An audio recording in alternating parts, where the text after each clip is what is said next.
Music. It's been around for almost as long as society itself, and throughout the decades we have constantly been changing how we look at and interact with music, especially in the modern day. And although our methods of listening to music have advanced with the development of recording technology, whether it be records or CDs back in the day or music streaming sites now, we have still clung on to live performances. Since the 50s, when artists like Elvis Presley exploded the industry of new wave rock, up to today, live music has stayed one of the most popular forms of entertainment around the world, but there are still questions about the future of the industry. How is it recovered after lockdown? How do struggling local artists get by when their main source of income is slowly getting smaller and smaller? How are the event organisers adapting to these changes? How loyal are the fans staying? And finally, am I really the right person to talk about this? I mean, I have a little experience with live music. I saw Rare Americans in Birmingham. I saw Grandson in Glasgow. I saw Stand Atlantic here in Newcastle. I saw Set It Off twice here in Newcastle. And last year I went to Donington to see my favourite band, Fall Out Boy. Does that really make me an expert? Sure, these bands aren't as popular as someone like Taylor Swift, and their shows won't get the same amount of attendees as something like the Eras Tour, but they still have thousands of fans and are all relatively pretty mainstream, at least compared to smaller, more independent artists. So my name's Lyndon Phillips-Kirk, and I do a few things in the music scene. So I run a buskers night at Low Ice Tavern, which is where we are now.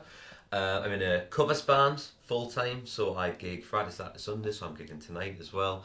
And I do a lot of recording during the week, so I have my own studio at home, and I record a lot of independent artists in their music. So 1, 2, 3, 4.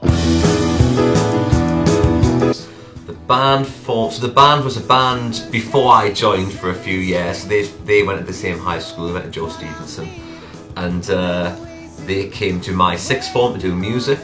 So they were looking for a new member, so I started doing some singing with them, started on guitar, moved to keys, and sort of been sixth form time 2017, so yeah, a long time ago. The community is very supportive. There's lots of Facebook groups, and we have WhatsApp group chats and stuff where even when we talk about stuff that isn't even music related, you sort of become a nice buskers and local family. Everyone knows everyone goes to each other's gigs if they're playing. People will always put in the chat like, oh, I'm playing at the Crilly on this date. It's like people go, oh yeah, I'll come along. Everyone's very supportive of each other's music, whether it's covers or originals. Everyone's got that sort of sense of community around it.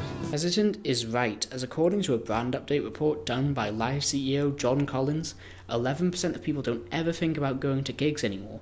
10% of 18 to 24-year-olds, who are usually the target audience, are consistently finding reasons not to go out, and a concerning 19% of people say they don't even have the energy. This decline has been caused by a lot of things, from expensive ticket prices to lack of safety, but above all else it's obviously COVID. During lockdown, people were scared to go out or be in big crowds, and even though for the most part the virus doesn't really affect us anymore, there are still many that haven't reverted back to their normal state and haven't come back to gigs, causing venues and the industry to suffer. But it's not all bad. Music venues are making an effort to change, ensuring safety and lowering prices. With these changes, these shows are finally starting to feel like a community again for these dedicated fans. Don't believe me? Let's ask them ourselves. So, what's your name? It's Holly. Sean. George. My name's Claire. Zara. So, I know you're here to see the show tonight? Yes. Yeah. Do you come to a lot of shows, or is this a special occasion? I come to a lot of shows. Right. So you'd consider yourself part of the live music community? Yeah. And what state would you say that community's in? Well, I think that it needs a bit more, I think people need to come together a bit more, to support the live music, to support the live music industry. They say it every time we go to a live show. We go a couple of times a year, and they say it every time, please keep supporting us live acts, and I think we should do that. Yeah. Do you come to shows more or less after COVID? More, believe it or not, yeah.